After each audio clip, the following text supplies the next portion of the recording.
Guys, ito na yung mga TM pistol natin. Dumating na sila. Para doon sa mga nagpa-reserve sa amin, mag-PM na kayo sa page natin. Yung mga TM Joker natin, sold out na lahat. So may dalawang limited edition dyan.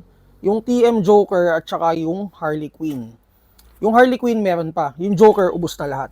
So pakita ko sa inyo ng sample. Ayan. So naka-metal slide na yan ha. TM unit and then naka-upgrade na siya out of the box. Yung mga ano tawag dito? Yung mga parts, yung mga stock parts babalik lahat sa inyo. Okay? Yun oh, ang ganda. Tapos tingnan niyo to guys oh. Napaka-solid. Kaya lang yung Joker out of stock na. So ayan, magazine TM. Teka, pakita pa ako ng ibang unit. So yung mga Joker, again, sold out na. Ang dami nagpa-reserve ng Joker.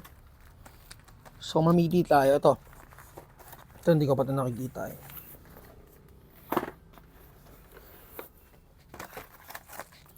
So ito yung color red. Alam niyo naman guys, yung presyuhan pagka nagbuo ka ng TM.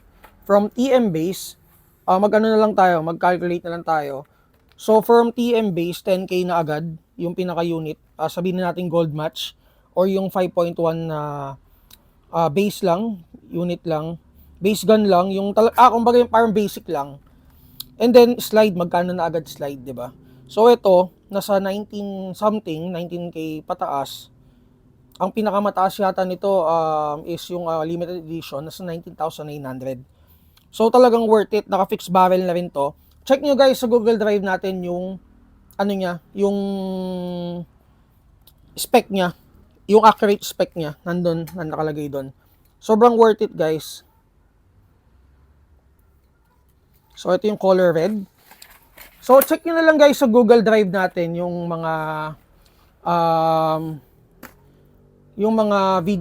pictures natin ng mga unit. So makikita nyo lahat din yan. And ayun, short video lang tayo. Siguro FPS nito out of the box is around 300 to 315.